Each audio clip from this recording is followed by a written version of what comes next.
Time now for our Entre Nous segment. And today we have a little something different for all the wine lovers out there and for those who are not into drinking, the non-alcoholic alternatives. Solange Mougin joins me in the studio with more. Solange, great to see you. Hi, Alana.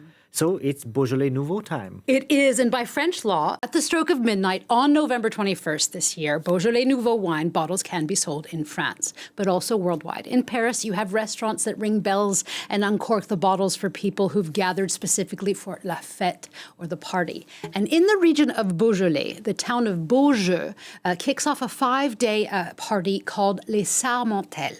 Why is it called that? Well, a sarment is, in French, a vine shoot that has grown that very year. And during Les Sarmentelles, the young and old, the French and foreigners, they gather to pop open wine barrels and bottles and drink.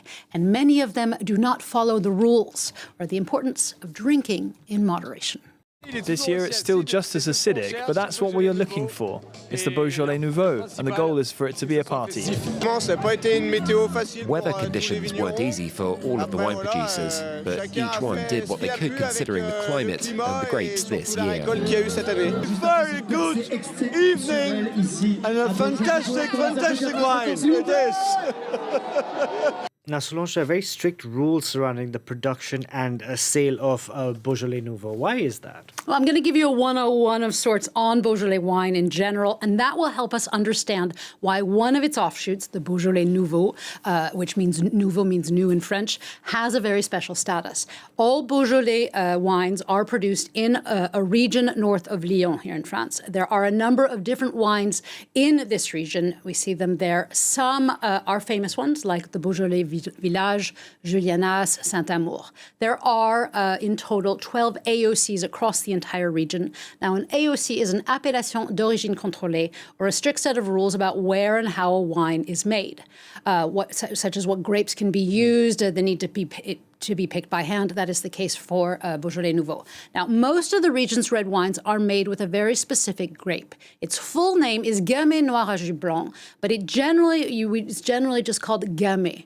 And one of the things that sets Gamay apart is that not only is it a very old cultivar or plant, it's thought to date to the 15th century, but it also has very thin skin and a very low tannin level. And it's highly, highly productive, which means that it is perfect to create young wine or primeur wine, which is what the Beaujolais Nouveau is.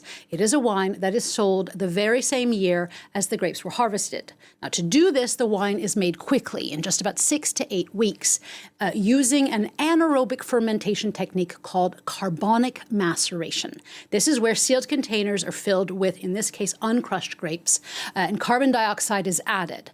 This speedy production time means that by mid-November, this often acidic but light and fresh wine is ready to drink, and it's actually meant to be drunk slightly chilled. So it's perfect for these cold, wintry days. So is this speedy turnover what sets Beaujolais apart?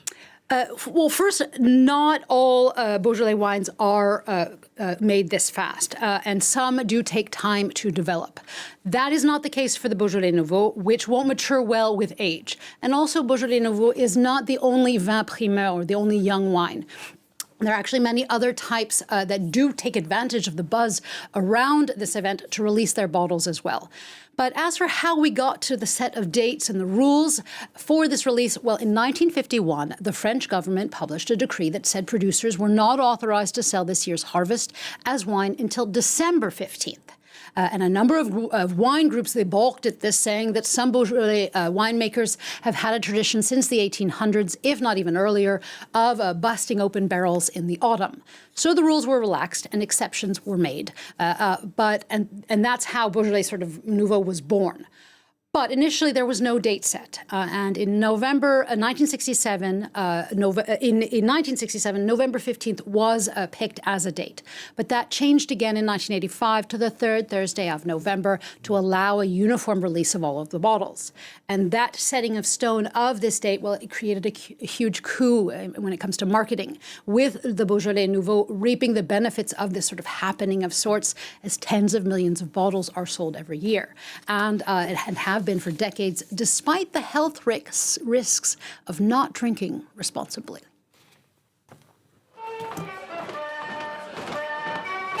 Drink with moderation. We can't be burdening the health system now, can we? Now, Solange, drinking with moderation clearly is essential, and increasingly in France, people are drinking less and less wine. So events like Beaujolais Nouveau are not really marked.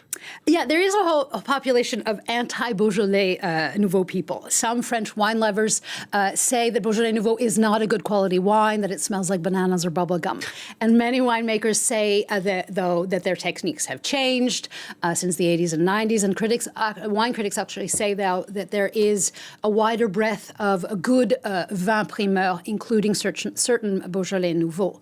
But this date is also becoming a non-event for some because French people, well, they are drinking less than they used to, or not at all. This past January, the Santé Publique France, or the French Health Department, they published its latest figures on French drinking habits. And it found that 61% of French people say they do not drink every week. Our producer thinks that they are lying, and it is declarative. But nonetheless, that's astounding. What's astounding about this figure is that 61% of these non-weekly drinkers is that this 61%. 20 years ago, it was much less. In 2000, just 37% said they don't drink weekly. So the French are, whether those declarations are true or not, they are drinking less alcohol. But they are still drinking socially. According to the International Wine and Spirit Research, France is the country where the non-alcoholic market is growing the most. And you see this now in certain high-end French restaurants. They now have their sommeliers offering things like homemade kefir or homemade kombucha. You also get things like homemade, the non-alcoholic gin, not homemade gin. Maybe homemade gin too, non-alcoholic gin, 0%. So this is clearly the new trend. Exactly. Solange, thank you very much for that. Solange Mougin there with our Entre Nous segment.